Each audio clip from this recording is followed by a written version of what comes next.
Belle ta casquette, Manu. Bienvenue sur 3e épisode de Aderaba. Brouchim Habayim. Aujourd'hui, à la demande de Jérémy, on va discuter de Hanouka. En quoi Hanouka, c'est Aderaba. Il y a quelqu'un qui a quelque chose à apporter?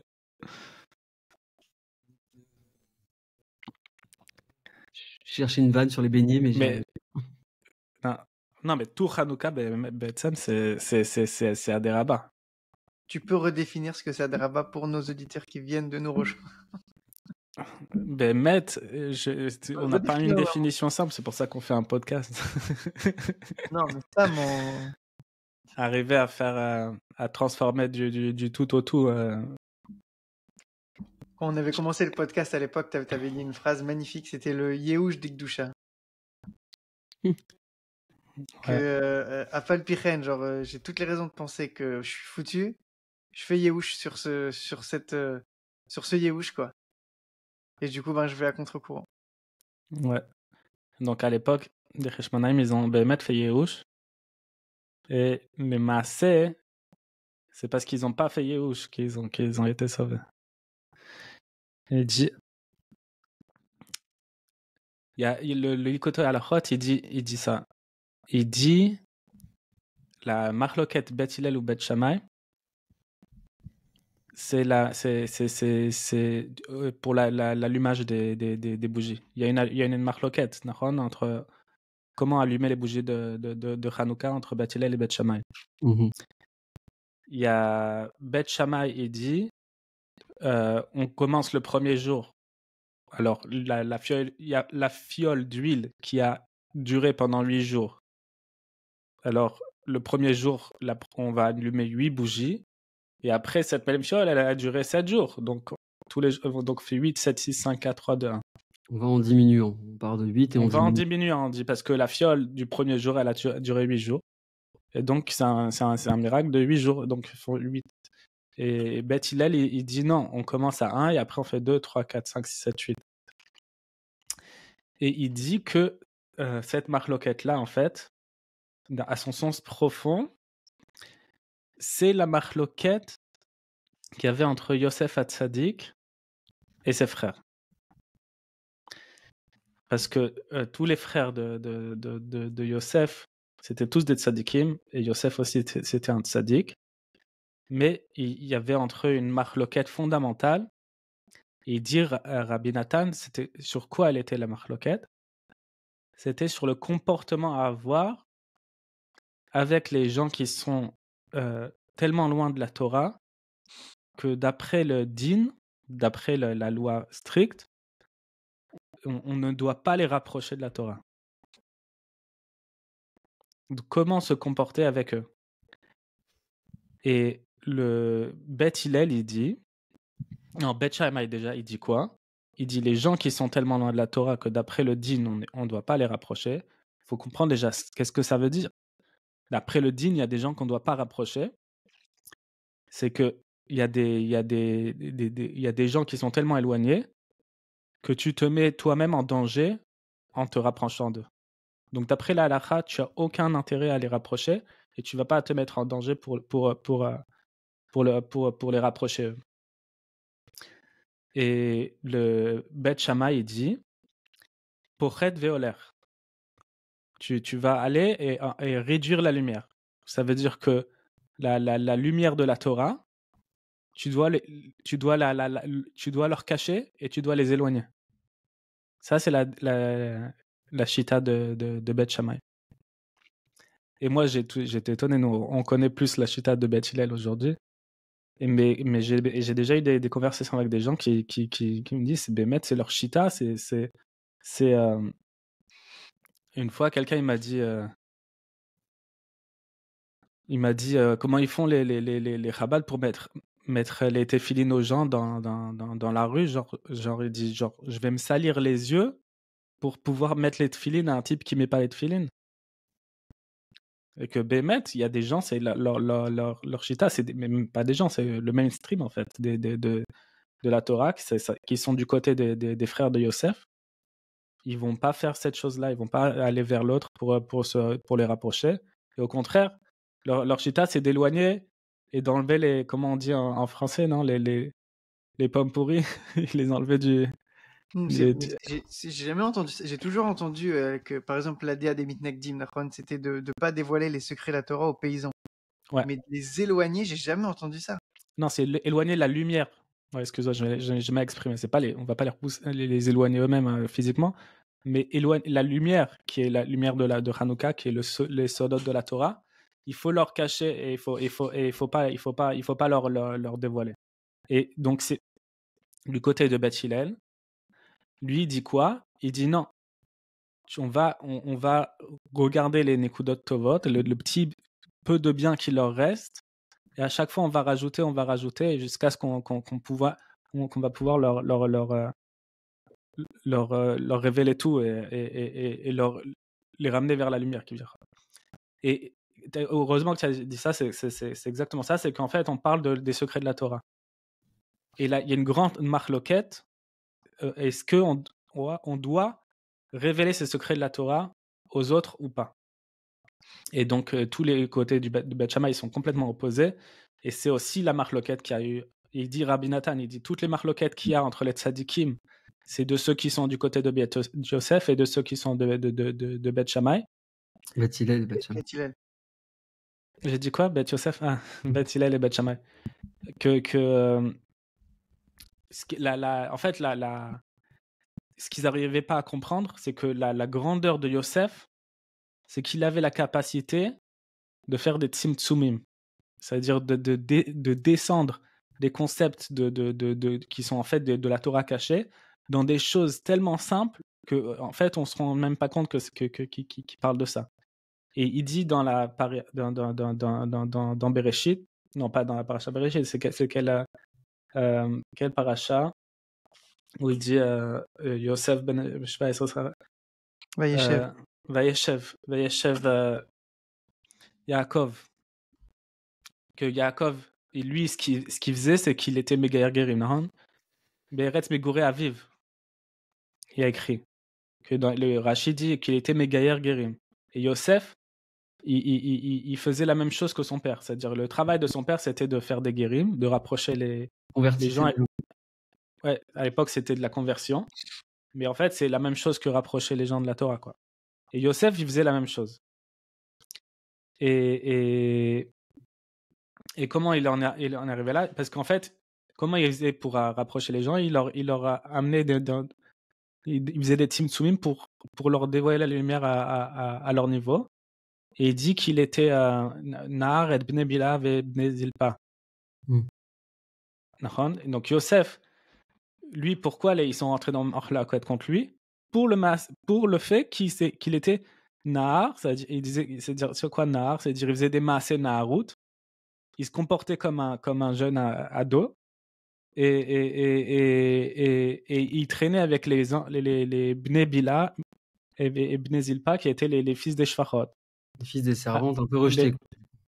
Qui sont pas du même niveau que les fils de Léa et Rachel. Donc en tant que fils de Rachel, c'était pas Raoui qui traîne avec eux. Et donc ils sont rentrés en marloquette contre lui parce qu'eux ils se sont trompés et ils ont dit Avram il a eu Ishmaël, Yitzhak il a eu Esav, et on dit voilà, lui c'est le rejeton de Yaakov qui vient. Ils se sont trompés sur lui. Mais en fait, qu'est-ce qu'il faisait? Lui, ce qu'il faisait, il traînait avec eux, il disait vraiment, il jouait avec eux et il traînait avec eux, mais en fait, tout ce qu'il faisait, c'était pour les rapprocher. Donc, ça avait l'air qu'il était de Batel Torah et tout, à l'extérieur, mais en fait, tout ce qu'il faisait, c'est qu'il traînait avec eux pour les rapprocher de la Torah. Mais attends, mais il y a une hyène comme ça de pas dévoiler les choses cachées. Parce qu'il faut savoir comment les dévoiler. Et donc lui, il avait la sagesse de pouvoir faire ça avec des tzimtzumim. C'est-à-dire que lui, il traînait avec eux, il leur parlait pas de Torah. Comment Yosef Hatzadik il rapproche les gens de la Torah? Il leur parle même pas de Torah. Mais toutes les choses, avec même si c'est des sichot de chol, Même si c'est comme, tu vois, Rabbeinu, il s'asseyait, il jouait aux échecs avec les apicorsim. Il parlait avec eux, il leur parlait pas de Torah. Mais c'est comme ça qu'il les rapproche. Juste, tiens un lien avec lui. Tu as assez de liens avec lui, c'est assez pour te rapprocher de la Torah, ça a un effet C'est tout le sur principe toi. des contes. Tout le principe des contes de Rabbi Nachman, il s'appuie sur ce principe-là. On voit dans Tomoran Efrou Torah Techa, avec la Sot Lachem, il y a un moment où en fait le monde il arrive dans un tel niveau d'obscurité que tu es obligé d'inverser la Torah et d'en faire des contes. Ça veut dire c'est des histoires pour pas pour enfants, mais c'est des contes féeriques quoi, des princes, des princesses, des rois, des Mais pirates. tu as raison quand tu dis Efero Torah Techa. C'est-à-dire qu'à la base, pourquoi on dit Efero Torah Techa? On disait la Torah orale à la base, on ne devait pas l'écrire. Ouais. Donc, ils sont arrivés à un moment, ils ont dit maintenant, ça veut dire être la Sot Lachem, Efero Torah Techa. C'est le moment maintenant de faire le contraire de ce qu'on a dit. Ce qu'on ne doit pas écrire, maintenant c'est le moment où on doit l'écrire. Ça, ils ont écrit les Mishnayot, après ils ont écrit la Gemara.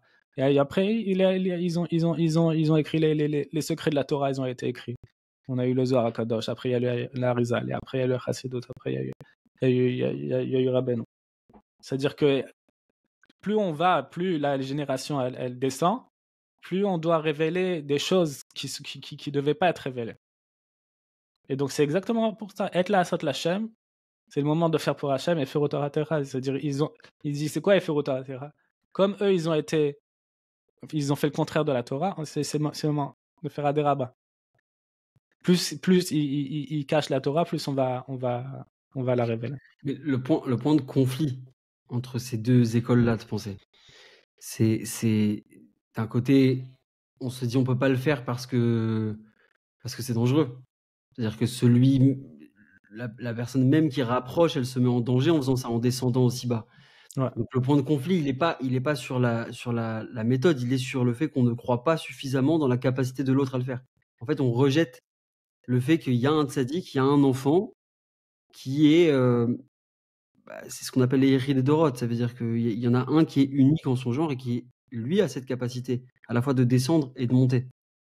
Si on rejette ça, oui, c'est logique finalement de dire bah non, on peut pas descendre, on va pas prendre la royauté, la noblesse et la mettre dans la boue sous prétexte qu'il faut s'adapter aux gens et donc on va commencer à vulgariser la Torah, on va commencer à répondre à des questions absurdes et à parler de est-ce qu'on doit enfin voilà, toutes sortes d'absurdités. Mais quand on croit et quand on sait et quand on accepte qu'il y a une personne qui lui a dit sur lui-même, moi je suis capable de faire ça, et qui l'affirme.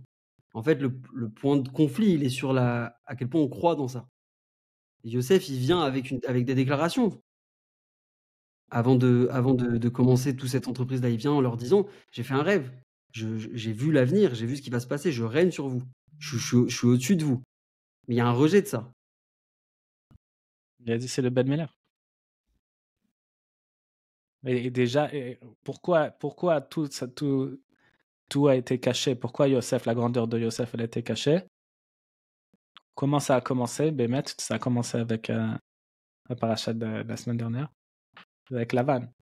Comme il a inversé, c'est ça qu'ils font la Sitra. Ils inversent le Tov et le Ra, ils inversent tout, et Chalat Murot.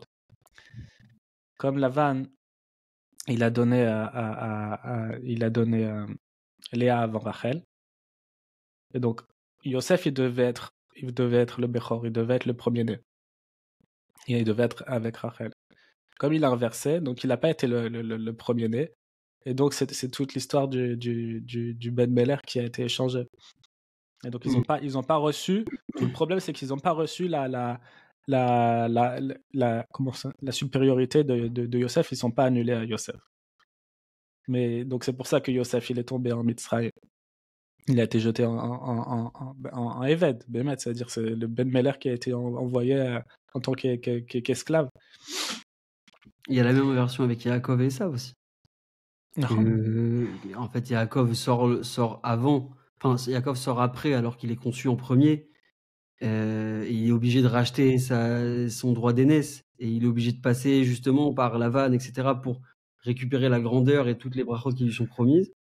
Et il y a aussi le fait que Esav lui-même, on te dit qu'il a été interchangé. C'est-à-dire que ça devait être normalement David Ameller, le jumeau de le jumeau de Yaakov, que David Ah avait ouais? versé. C'était lui le Hadmoni. Ouais. Le Rav Frère, il parle souvent de ça. Qui C'était parle de ça? le Rav Frère. Il parle souvent de Ah, ça. c'est ouf. C'est un David- midrash, je connais pas ça. Il me semble que ça, si je dis pas de bêtises, il me semble que ça vient de Bioura Lécoutine et Fauchéou. Ah ouais? Non, mais il n'a pas inventé non plus Bureau écouté. Oui, c'est sûr, ça vient de quelque part. En tout cas, c'est sourcé. Mais après, te dire la source là, comme ça, je saurais pas.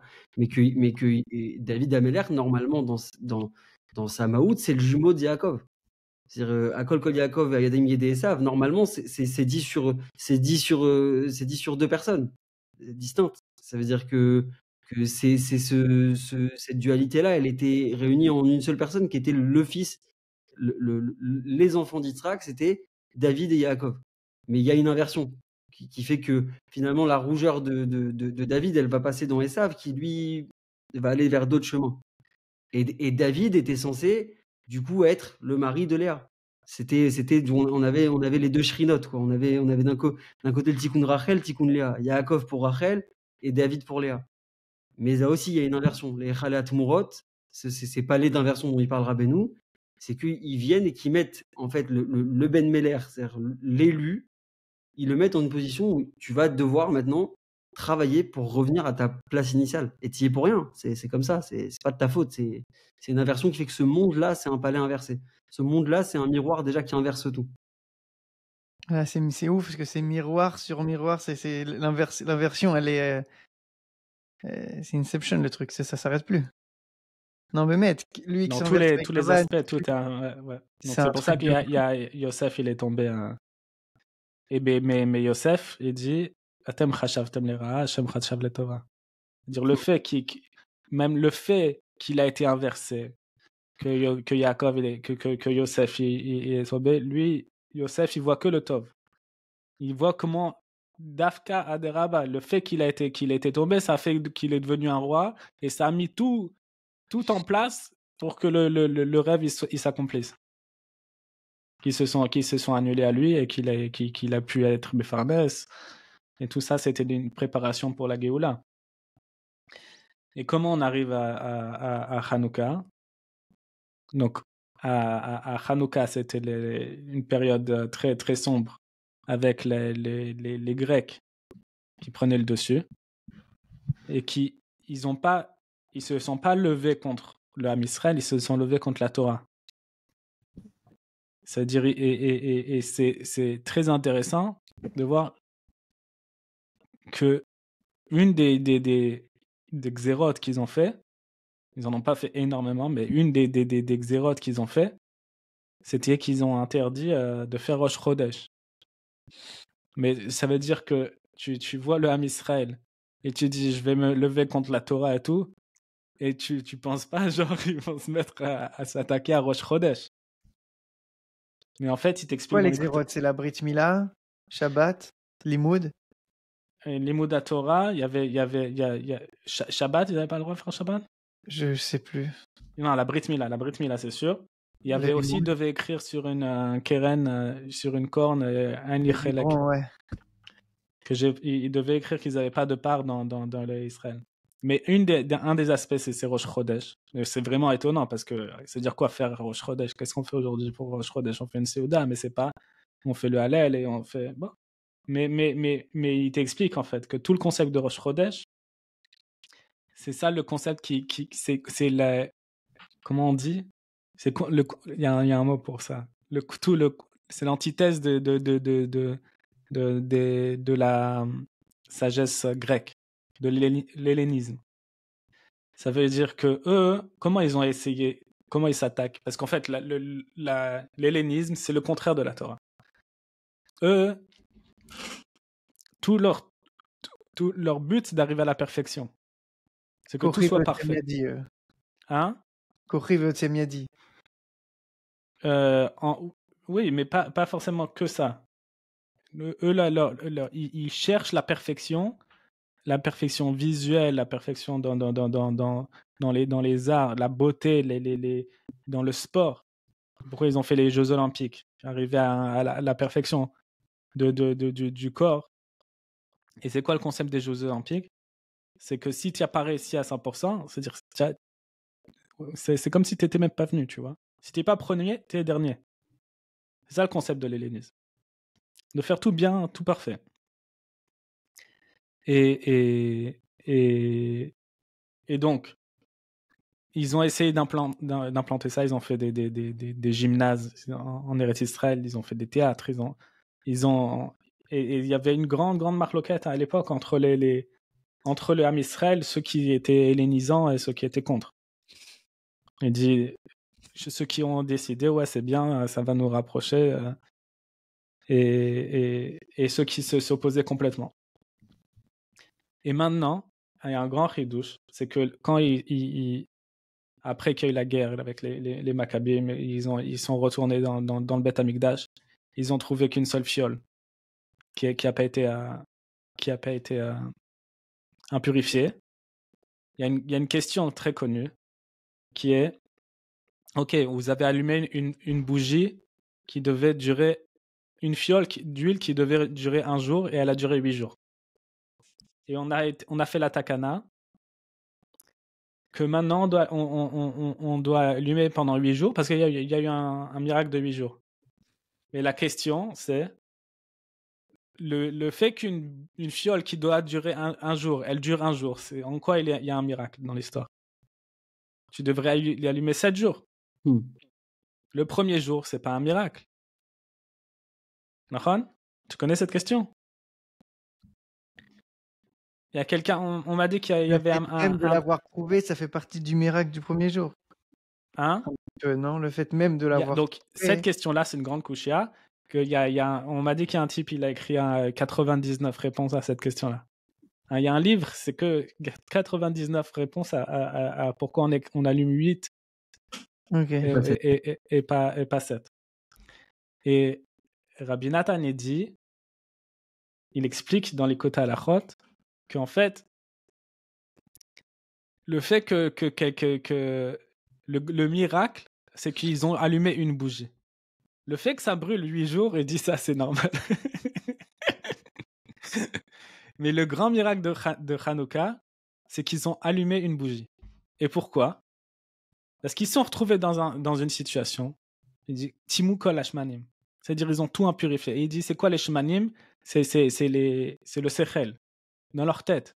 C'est-à-dire, tout l'âme Israël, tous leurs esprits, ils ont été impurifiés par l'hellénisme. Ils sont rentrés dans ce mindset des Grecs que le Icar, c'est de faire tout parfait, de faire tout bien. Et là, ils sont arrivés, les Cheshmonaïm, les Tzadikim. Et c'est quoi Cheshmonaïm? C'est Chet Shmoné, ils sont du niveau de Shmoné, c'est la Bina. C'est-à-dire, la Bina, c'est au-dessus des 7 jours, au-dessus du temps, c'est Meshouné Freiler. Ils sont arrivés et ils ont dit, regarde, on n'a qu'une seule fiole et ça va nous mettre 8 jours pour en allumer d'autres. Et il dit, à quoi ça sert? Qu'est-ce que je vais faire maintenant? Je vais allumer une bougie pour 1 jour. Ça sert à quoi? Ça veut dire, si tu es dans cette tête de faire tout bien, tu dis, allez, laisse tomber, on range. Quand on fera bien, on attendra 8 jours. Mais le truc, c'est que même si tu avais attendu 8 jours, ils n'auraient même pas allumé une fois qu'il y aurait... S'ils n'avaient pas allumé ce jour-là, ils n'auraient pas allumé même après avoir préparé de l'huile. Si tu ne fais pas ce que tu peux faire maintenant, tu ne le feras jamais. Donc c'est ça la victoire contre l'hellénisme. L'hellénisme. Ils ont allumé une bougie ce jour-là, et c'est ça la victoire de Hanouka. Et il dit, Rabbi Nathan, quand tu fais ce que tu peux, ce qui te reste, et que tu le fais maintenant, le peu qui te reste, même si c'est complètement nullissime, ça marche pas, c'est vraiment le rat des pâquerettes, et tu le fais, il dit, c'est normal que ça reste pendant 8 jours. Que c'est au-dessus de la nature. C'est normal. C'est magnifique. Ah, pourquoi on fait Bémet Adéraba. La question, c'est pourquoi on en allume pendant 8 jours. Juste 1 jour, et Bémet, le Icar de Hanouka, c'est la première bougie. Et c'est elle qui est la première bougie on la rallume le 2e jour, on la rallume le 3e jour, on la rallume le 5e jour, on la rallume pendant 8 jours, on rallume la première bougie. C'est la seule qu'on rallume pendant 8 jours. Alors, c'est pour ça qu'on fait. Parce que moi, j'allais avoir la question inverse, du coup. Parce qu'avec cette réponse de ouf, tu t'es dit, bon, pourquoi on fait 8 jours et pas 1? C'est vraiment la question. Non, mais mec, pourquoi on fait Parce pendant 8 jours, on allume la première bougie. D'après la halakha, c'est un hidour qu'on rallume. On en la rallume. Mais d'après la halakha, si tu fais pas méhadrin, tu peux allumer une seule bougie pendant 8 jours. Tous les jours, tu rallumes une bougie. C'est assez. Parce que l'écart de la bougie, c'est la première. D'après la halakha, tu peux allumer qu'une seule bougie. C'est ce qu'ils faisaient, hein. Il y en a qui sont retrouvés dans... Comment ils ont été Moser Nefesh. Tu me l'avais dit ça. C'est quoi le time zero, comment on dit, là, quand on arrive à l'Holocauste? Le point Godwin. Le point, comment ça s'appelle? Le point Godwin, c'est bon, j'ai fait mon quota, moi je peux Le point Godwin, voilà, 25 minutes, on est arrivé à Godwin. C'est fou, ça. Comment ils faisaient pour allumer les bougies dans les camps? Ils avaient un petit peu de margarine sur leur pain, ils économisaient et tout pour à chaque fois pour avoir un petit peu d'huile. Mais parce que je crois qu'ils allumaient 8 bougies, une seule c'est assez, d'après la halakha. Je crois que tu me l'avais dit ça l'année dernière quand on faisait l'écouter à la chôte sur... Qu'est-ce qu'on faisait déjà? Le truc de 70 pages, là. Matanae? Non, le premier l'écouter à la chôte qu'on a fait ensemble. Oui. Pira Verivier Gemen. Ouais. Je crois que j'avais sauté en l'air quand tu m'avais dit ça. J'avais kiffé ma tête. En fait, en plus simple, c'est le principe dans la halakha de Oler Vegodel, c'est-à-dire t'avances et tu rajoutes et tu grandis.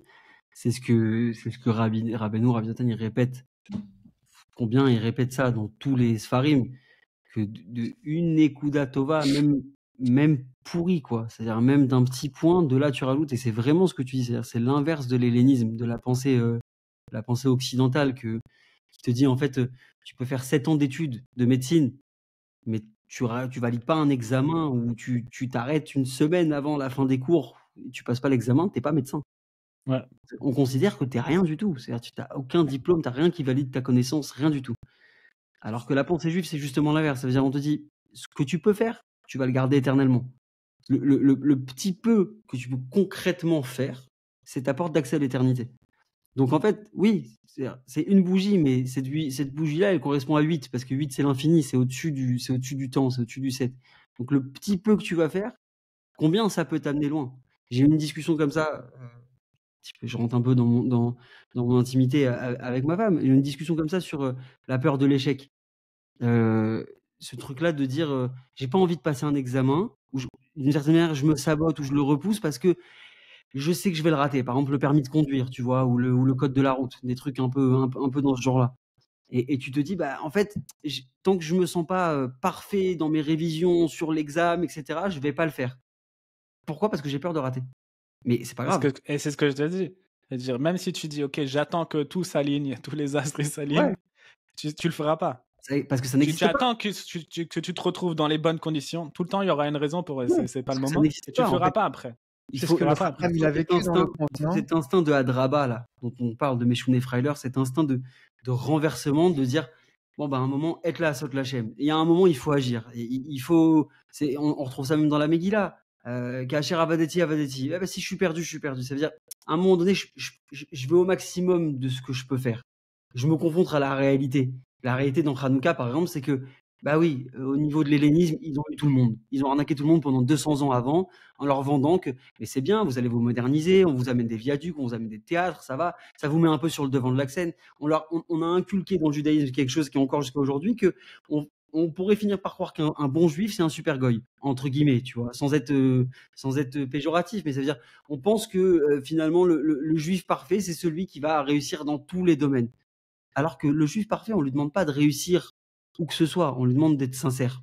On lui dememe un moment de sincérité. Je t'avais raconté, Jérémy, l'histoire. Il y avait un bachour qui était venu de Brooklyn et tout, il allait rendre visite à Morash et il était très content. Ouais, il venait de finir son... On l'a déjà raconté peut-être sur Aderaba, peut-être. Il venait de finir son chasse Mishnayot. Il est venu voir Moharash, il lui a dit voilà, il a un CDR de je sais pas combien de prakim tous les jours. Et j'ai fait, pendant 1 an, j'ai pas raté un seul jour et j'ai fait le chasse Mishnayot. Et Moharash, il lui a dit, et si tu avais raté un jour? Et le pauvre, il est revenu, il était fracasse et tout. Il allait voir le Rosh Yeshiva, Rabbi Rote. Il lui a dit, comme ça, il m'a dit, il m'a pas donné de chizouk et tout. Il lui a dit, mais je te rends pas compte, il t'a donné le plus grand chizouk. Il t'a donné le plus grand chizouk qui est. C'est-à-dire, toi, tu t'es battu pour faire tous les jours sans rater un seul jour. Et si tu avais raté un seul jour, tu aurais fait quoi? C'est-à-dire, c'est pas important.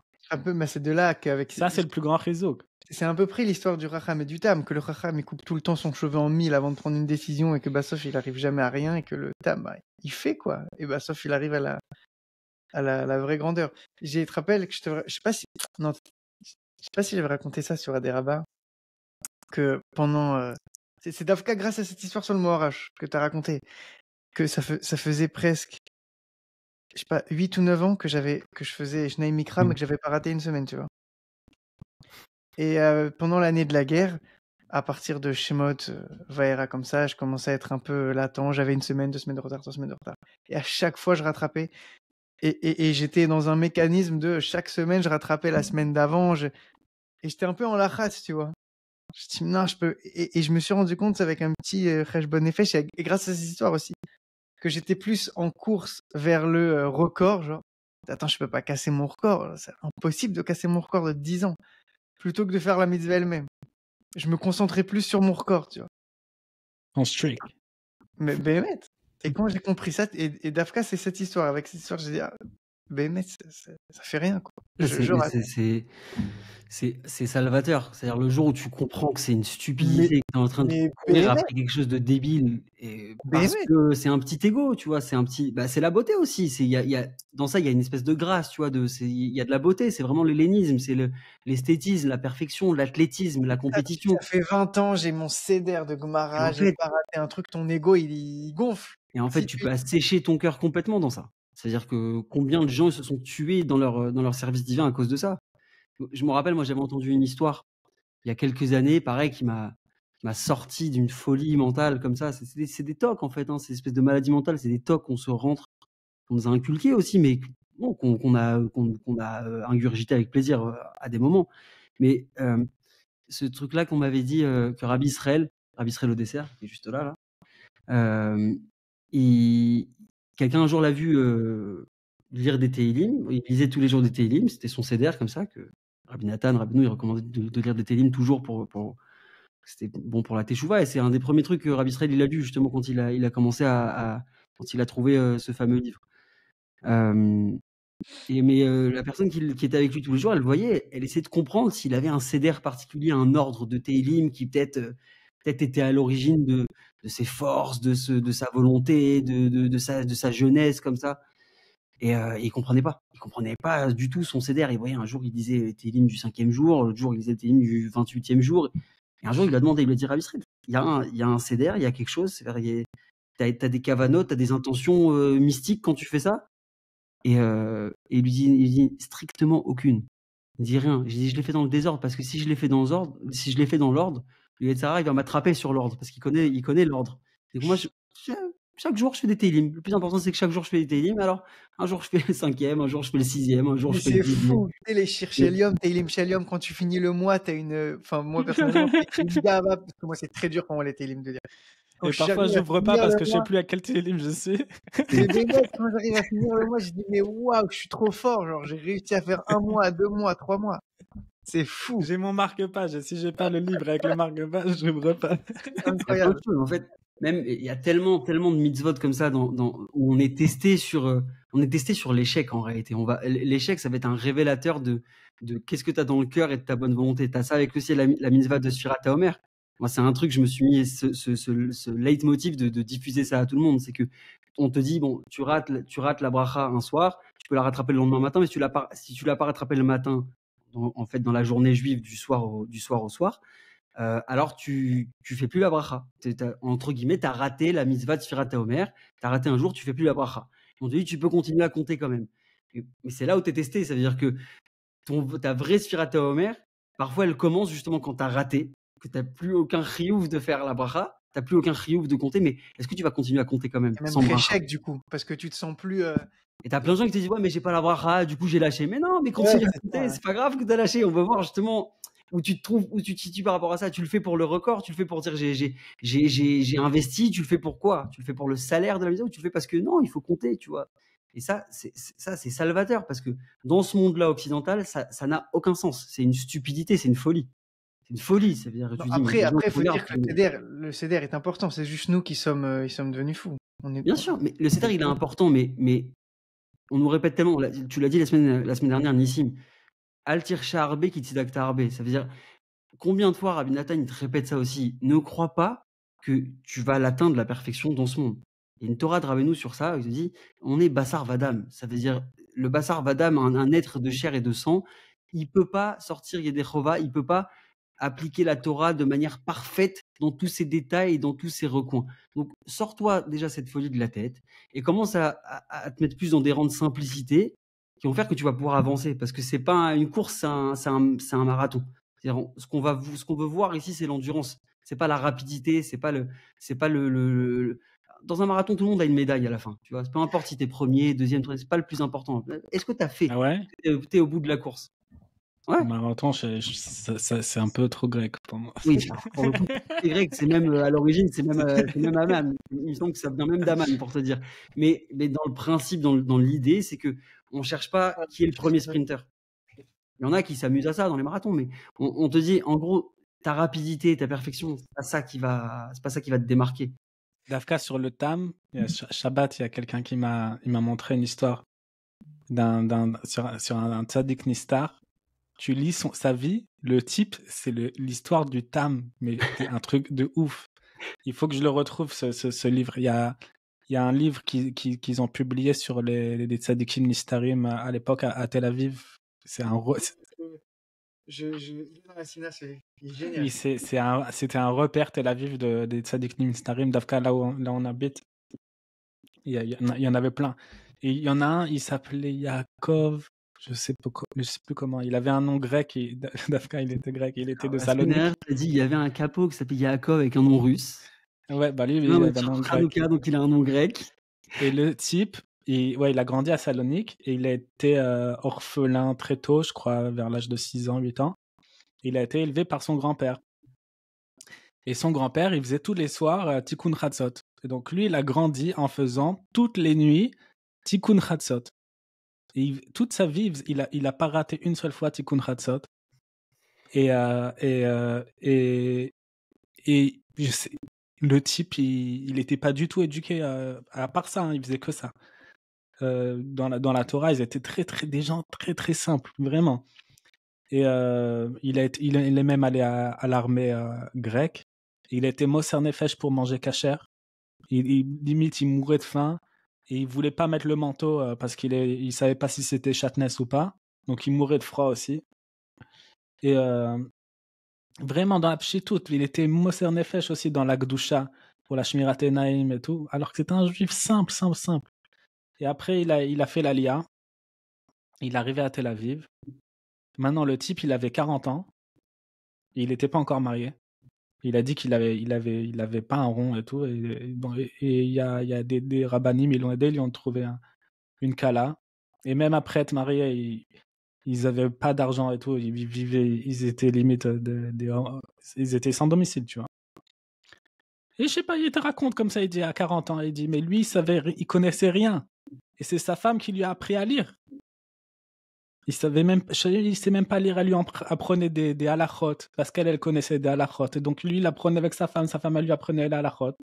Et elle lui apprenait des histoires de tzadikim et tout. Et lui, il apprenait comme ça et tout. Mais lui, simple et tout. Mais un juif kadosh.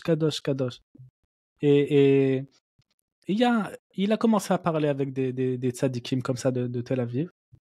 Et ils se sont rendus compte que c'était Bémet un kadosh. Et il commençait à lui apprendre la Torah. Et lui, il comprenait tout. Tout. Il dit, à chaque fois, il l'a amené dans des niveaux d'études plus élevés, jusqu'à ce qu'ils l'ont amené dans une chavruta des tzadikim nistarim. Et il lui apprenait la Kabbalah, et lui, il disait, c'est comme si on lui rappelait quelque chose qu'il savait déjà. Tout, il comprenait, mais genre, c'était crack. Ça passait, il y avait rien de... Juste, on lui racontait, il dit, ouais, genre, comme s'il connaissait déjà, mais genre, maintenant, il peut mettre les mots dessus, quoi. Ça me rappelle beaucoup l'histoire du Mekoubal, le Rav Djami, qui était en Tunisie.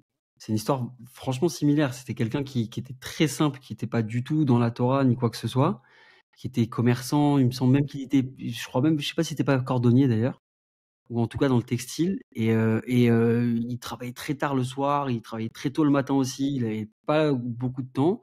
Et il priait quand même de temps en temps avec une certaine choule, mais un soir, il a fini beaucoup trop tard. Et il s'est retrouvé dans une chaboura de rabbanim qui étudiait le Zohar. Et bon, il a prié avec eux. Après, il s'est assis dans un coin, il me semble, pour manger quelque chose. Il a commencé à les entendre parler de Kabbalah. Ils avaient une grande kushia. Bon, et comme ça, pendant quelques soirs, il est revenu parce qu'au niveau des horaires, ça correspondait. Et un soir, il leur dit, mais la réponse à votre question, c'est ça. Et ils se sont rendus compte que c'était un génie. Alors que lui, il avait jamais du tout mis son nez dans ça, quoi. Et c'est devenu un Ilou. C'est devenu ensuite un Darshan qui, tous les Shabbats, il enseignait le Etzraïm en Tunisie. Et ça vient de la pchitoute, quoi. Ouais.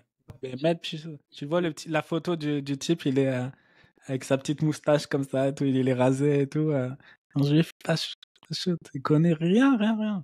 Et tu vois que ça passe crème, tu vois. Le mec, il a grandi dans la Gdoucha. C'est comme le Tam. Ça veut dire que lui, tout est simple. Quand tu as besoin d'apprendre, tu sauras. On va t'apprendre, on va te rapprocher, on va t'apprendre et tu vas tout savoir. Tout ce que tu as besoin de savoir, tu vas le savoir.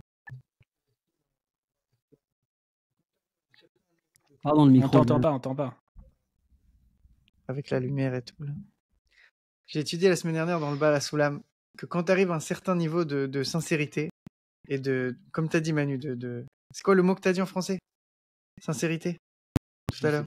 J'ai parlé de sincérité, je parlais de simplicité aussi. Donc je sais pas simplicité. Quand tu arrives à un certain niveau comme ça de pshitout et de mimout, alors on te dévoile et rasé la Torah. Et c'est comme ça que les Avot, ils ont... Tu sais, on dit faisaient la Torah. Comment ils faisaient la Torah? Ils sont arrivés à ce niveau-là où c'est ouf que je savais pas que de nos jours, il y avait des gens comme ça qui avaient qui viennent la science infuse à 40 ans, tu vois. Mais les Avot, ils ont reçu la Torah comme ça. Ils sont arrivés à un moment donné dans leur vie où ils étaient tellement simples que tout est rentré d'un coup, quoi. Et qu'ils ont fait... et qu'ils ont su toute la Torah, Peshnia, tu vois. Je crois que c'est même le Chazon Ish qui a dit ça. Je crois que c'est le Chazon Ish qui a dit ça sur le Rambam. Il a dit, ce qui est écrit dans Mishneh Torah, c'est pas un être humain, il peut pas savoir ça. Le niveau Et en plus, quand il te raconte le Rambam, sa journée. Oui, il n'a pas de temps à... Il n'a pas le temps pour se réfléchir. Il est éclaté à la fin de la journée. Il n'a pas une seconde. Il se repose quelques heures. C'est pas possible. C'est-à-dire que quand tu dis tout ce qu'il a atteint, c'est par son émet et c'est spirituel. C'est-à-dire les gens qui prennent le Rambam comme un trait, comment on dit, cartésien ou je sais pas quoi, Chasvé Shalom et tout, mais pas du tout. C'est pas dans les capacités d'un être humain d'arriver à des choses comme ça. C'est des choses qui sont au-dessus. C'est une intuition. Toute cette histoire, pourquoi on avait dit c'est Rosh Chodesh? Il dit là dans l'Ikutei Halachot que comment on est Mekadesh le Chodesh. À la base, à la fin du mois, on arrive à l'obscurité totale de la lune. Et dès qu'on voit un tout petit point, on est Mekadesh le Chodesh. Et c'est là qu'on fait Rosh Chodesh. Donc c'est ça en fait, on sait que de ce point, la lune, elle va grandir. Il dit tout le temps ça, Rabbi Nathan. Quand tu arrives à un point où Kimat, Chasvé Shalom, tout le temps il dit ça, presque Chasvé Shalom, tu crois que c'est la fin, tu trouves un petit point, une petite chose, qu'est-ce qui te reste? Et sur ça, tu es Mekadesh, et c'est ça toute l'histoire de Rosh Chodesh. À chaque fois, on arrive à un point dans l'histoire où on est presque, c'est la fin. Des Grecs, du coup. Ouais, parce que c'est le nul du nul. Qui devient super fort, Bassov. C'est énormément d'espoir pour pour la période actuelle, pour ceux qui malheureusement pensent encore dans la Torah qu'il y a du Yehush et que le peuple juif il est perdu depuis longtemps. Quand tu vois la période actuelle où tu vois que justement dans l'horreur qu'on a vécue par exemple l'année dernière, t'as des gens qui se réveillent et qui sont tellement loin de la Yahadout, du judaïsme, d'Israël, et soudainement ils ont un truc en eux. Tu pensais que c'était perdu, c'était éteint. Justement, ça se réveille et ils savent même pas comment gérer en fait ce point-là parce que des fois c'est trop. Ils se disent mais je comprends pas. En fait, je me rends compte que je suis juif ou je me rends compte que je suis attaché à Israël, etc. C'est énormément d'espoir ce que tu dis parce que on est en train de dire qu'en fait tu penses que c'est fini. Tu penses qu'il y a des gens pour qui c'est fini, qu'ils ont éteint peut-être même leur lignée. L'assimilation, elle fait ses ravages. Ça veut dire l'hellénisme, être mityaven, c'est s'assimiler, hein, parce que hellénisme en hébreu, les ityaven, ça veut dire s'assimiler en français. C'est la fin du judaïsme, c'est une Shoah silencieuse. Shoah, on en a parlé encore. Et quand tu vois ça, tu te dis waouh. Ça veut dire le peuple juif, c'est ce point-là d'éternité, justement, que ce point-là qui est minuscule, qui est microscopique, il est attaché justement aux 8 jours, à l'infini, à l'éternité. C'est beaucoup d'espoir. Parce que l'éternité, dans la façon de penser occidentale, c'est 7 plus 1, on ajoute, tu vois, il faut ajouter, accumuler des connaissances, accumuler du savoir, se perfectionner, etc., etc. Et dans le judaïsme, on dit non, l'éternité, c'est pas du tout ça. L'éternité, c'est quand tu crois qu'il n'y a plus rien, justement, si tu as une petite étincelle, ça peut suffire. C'est marrant parce qu'il y a Van, tu sais, c'est Yud, ensuite Vav, ensuite, genre dans leur nom, il y a leur.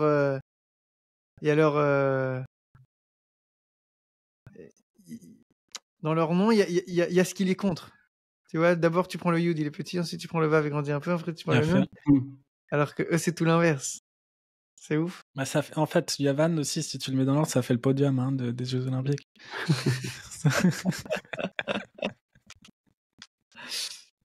Ça fait la barre de batterie de l'iPhone ou des statistiques de dashboard. Ça peut faire plein de choses. On sent les développeurs là, ils sont sur du UI UX concret. Exact. J'ai kiffé. Top, Je règle mon problème de soleil là parce que. Ouais, c'est pas comme si je t'ai acheté des projecteurs. Je suis pas dans le noir, je suis là sur la tête. J'ai investi du matériel, il est beau, hein, c'est beau, hein, ça fait une belle image. Mais non, mais j'ai le soleil sur la tête, ça va rien faire ce truc. Il faut que je me mette de côté. Tu peux fermer les stores et tu mets les projecteurs. C'est un outil merveilleux, n'empêche, ce dont on a parlé, parce que bon, c'est Adraba, hein, encore une fois, mais Rabbi Nachman il nous donne un outil pour masteriser, pour se perfectionner, pour maîtriser l'art de l'échec. C'est un art. Soigner, mais bien. De sublimer l'échec comme ça. J'ai jamais entendu ça nulle part. De se servir à ce point-là de la nullité comme un tremplin vers l'infini, c'est énorme. Mais en fait, l'histoire, c'est que ce qu'il veut Hachem, c'est que tu fasses pour lui. Et tant que tu as de l'orgueil, tu fais pas pour lui. Donc en fait, il te met dans une situation où tu vas avoir mais aucun orgueil, aucune gava, rien. Ce que tu vas faire, le petit truc que tu vas faire, c'est 100% pour lui. Comme je t'ai dit, je l'ai dit Jérémy, il a eu plein de tikkunim quand il a fait faire venir le Rav Shalom Arouche à Kfar Yona. Et je l'ai dit, il s'occupe, Rabbeinu, que quand tu fais quelque chose, tu as aucune anaa, tu tires aucun, rien de ça, rien. Et la soirée elle est finie, tu dis c'est bon, j'en peux plus. Ouais, on s'est débarrassé. C'est-à-dire, tu vas faire quand il dit pour la Torah Vav, il dit Arotse liter mesanin lo omrim lo amten. Celui qui veut se purifier, on l'aide, on lui dit attends. Il dit Macha le'echad sheba leknot forcément. Il dit l'exemple, c'est quelqu'un qui vient pour acheter quelque chose qui sent bon, du parfum. Et il y en a un qui vient acheter du parfum. Il y en a un qui vient acheter de la chelbena, c'est genre du fuel, tu vois, quelque chose qui sent mauvais. Et alors, celui il y en a deux, ils arrivent dans le magasin. Il y en a un, il vient acheter quelque chose qui sent bon, l'autre, il veut acheter de quelque chose qui sent mauvais. Alors, il lui dit, le vendeur, à celui qui veut acheter quelque chose qui sent bon, il dit, attends, je vais te servir. Je finis avec le premier client, lui qui finisse et qui part, il va acheter quelque chose qui sent mauvais, et il dit, attends, c'est moi qui va te servir. Ça, c'est l'exemple qu'il te donne. Il dit, celui qui veut qui est métaère, qui veut se purifier, il veut faire le bien, finalement, on lui dit, attends. Il dit, mais celui qui veut pas faire bien, qui veut faire des avérotes, on finit vite avec lui et tu prends et tu pars. Mais celui qui veut faire du bien, il dit, attends, c'est moi qui vais te servir, parce que voilà, je vais m'embaumer de cette bonne odeur, et c'est moi qui vais te servir. Je profitais de cette odeur, la mauvaise odeur, je vais m'en débarrasser. Et en fait, en fin de compte, le résultat, c'est que celui qui veut faire bien, on lui dit, Amten, attends, on va pas te laisser faire la chose bien. Attends. Et en fait, cette attente, ça va te détruire ton ego. Tu voulais faire bien maintenant, et on va pas te laisser faire bien maintenant. On va dire, on va te bloquer. On va te bloquer. Attends, c'est moi qui te sers. Quand tu arrives au moment où tu es dans une situation où c'est moi qui te sers, c'est Hachem qui va te servir, il va te laisser faire cette mitzvah, tu vas reconnaître que c'est lui qui t'a laissé faire cette mitzvah, tu vas rien prendre pour toi, tu vas faire que pour lui, il va te laisser. Amten Lashon Matana, c'est le vrai cadeau d'attendre, que tu peux vraiment recevoir Parce que tu sais recevoir un cadeau. Chaque chose que tu fais en bien, en fait, c'est Hachem qui te donne un cadeau de le faire. Mais quand tu veux faire la chose bien pour remplir ta petite checklist et te donner ta petite satisfaction de faire les choses parfaitement, tout bien aligné, sans sortir du coloriage. Cette attente-là, en fait, c'est une protection contre l'orgueil qu'il peut y avoir dans les mitzvot. Parce que finalement, si tu arrives à faire entre guillemets, des bonnes actions très rapidement, très bien, etc., tu peux vite arriver à ce principe de Ani Lor. C'est-à-dire, c'est moi qui règne, c'est moi qui fais, c'est moi qui améliore le monde, c'est moi qui répare le monde. On dit non, attends, patiente, tu vas pas faire les choses tout parce qu'il n'y a rien de pire. Il n'y a rien de pire que le kavod et la gava. Il y a une histoire sur Baal Shem Tov. Une fois, ils l'ont vu, il était très, très, il était pas bien du tout. Et ils lui ont dit, qu'est-ce qui se passe? Il dit, il y a un juif qui vient de mourir à Kiddush Hashem. Il vient d'être tué pour le Kiddush Hashem. Mais juste avant de le tuer, il a eu du kavod, il a dit, j'ai le mérité de mourir en Kiddush Hashem. Il a dit, il a tout perdu à cause de ça. Juste parce qu'il a pris pour lui du kavod, il a dit, j'ai eu ce mérite, il a perdu tout. Il a dit, mais c'est même pour la chose la plus haute qui est dans ce monde, c'est de mourir à Kiddush Hashem. Le peu de kavod qu'il a pris avant de mourir, il a tout perdu. Mais il faudrait finir sur quelque chose de plus positif. C'est pas une belle histoire sur la Shoah. Une fois, on était au Mahon Lev et Manu... Pardon, le micro, Jérémy. Une fois, on était au Mahon et Manu, il me dit... tu veux pas, on se fait une petite ambiance sympathique et tout. Vas-y, viens, on se tape des barres, viens, on se voit la liste de Schindler. Je pensais pas que tu allais raconter ça. Tu montes pas, tu vois. Je tiens à préciser que c'est de l'humour. C'est l'humour par l'absurde. Ok. Bon, si vous voulez, j'ai un mini rigou sur la paracha, un tout petit. Quand Yaakov, il dit à ses envoyés, il dit, va dire à Lavan, il me Lavan Garti. Tu vois, Rashi, qu'est-ce qu'il dit sur place? Il dit Gematria Tariag. Alors, 613. Alors on pose la question, on dit, mais pourquoi Rashi il dit pas Otiot Tariag? Otiot, c'est plus méphorage que Gematria, c'est vraiment... Mais ça économise de l'encre. Ou il a écrit Gam, peut-être. Non. Mais la question, c'est pourquoi tu prends pas le derrière le plus explicite pour dire Tariag, c'est la Gematria, mais c'est aussi les mêmes Otiot que Garti. Ouais. On dit Otiot. Alors, comment il s'appelle ce Rav? C'est Rav Meir Eliaou qui pose la question. Je sais pas si vous connaissez. Il est le fils du Rav Eliaou, Mordechai Eliaou. Non, c'est le Rav, il a fait tchouva à 20 ans comme ça, tu sais, il connaît tout par cœur maintenant. Je sais pas il est sur YouTube, c'est un tueur à gage. Alors, il dit Rashi vient nous apprendre d'une pierre deux coups, que quand tu dis que tu fais des bonnes actions, dis-le de manière cachée. N'utilise pas le Prina Otiot, utilise Prina Gematria. Quand tu veux dire que tu fais quelque chose de bien, dis-le, mais que le gars, il comprend, il comprend pas, il a pas compris, tu vois. Mais ne le dis pas, mais Moi, forage. j'ai pas compris. T'as pas compris? Non, je regarde. Mais quel rapport avec ce qu'on a dit? Aucun rapport. Aucun rapport. J'ai juste écouté ça et j'ai trouvé ça magnifique. Non, il faut le trouver, le rapport. C'est le Inyan de faire ça pour le kavod ou caché. Kvod Elokim Aster Davar. Tu veux faire Voilà. ça pour le kavod d'Hachem, tu dois faire caché. Ah, donc c'est ça, Nachon. Donc si tu veux dire que tu as fait une bonne chose pour ne pas que tu aies l'orgueil, dis-le de manière cachée. Il Ouais. est là, On le va lien. attacher le début à la fin parce que Il est là le lien. tu avais parlé de Yosef. D'une certaine manière, l'inversion, elle sert aussi à ça.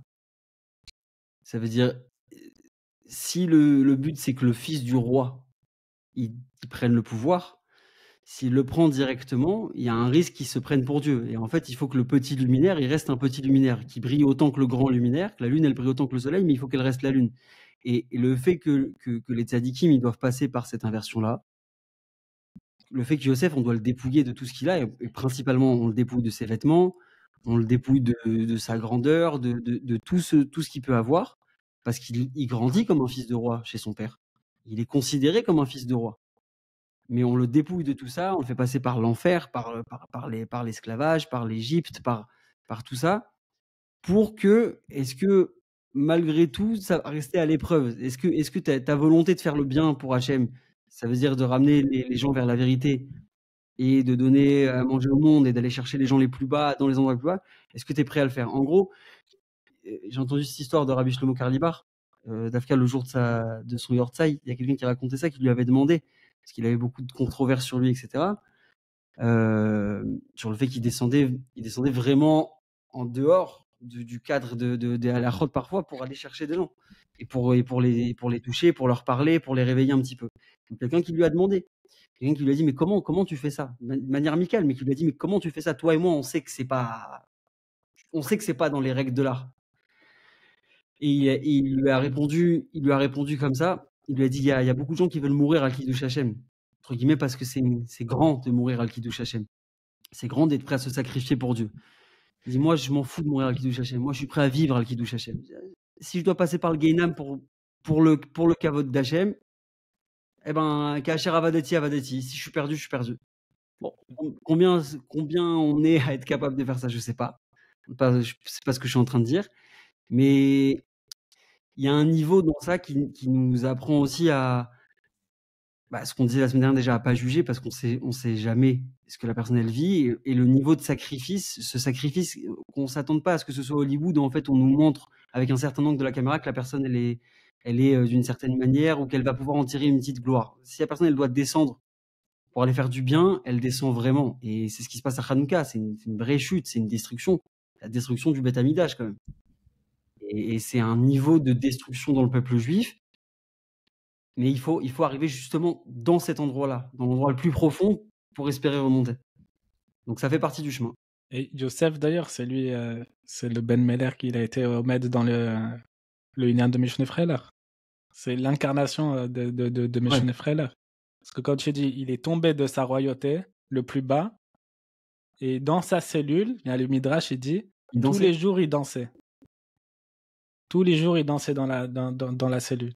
Donc, en fait, il a eu ses preuves. C'est que sans aucun honneur, lui, il a été roi parce qu'il a prouvé que sans aucun honneur, il pouvait être Bessimcha que pour Hachem. La simcha qu'il avait, c'était pas une simcha d'après la logique, c'était que du Meshone Frela. Ouais. Voilà, qu'on finisse avec quelque chose de positif. Ne rappelons pas le point Godwin. Kol Tov, Chazak Obaro. Ne quittez pas la page, sinon Nissim il va vous saouler.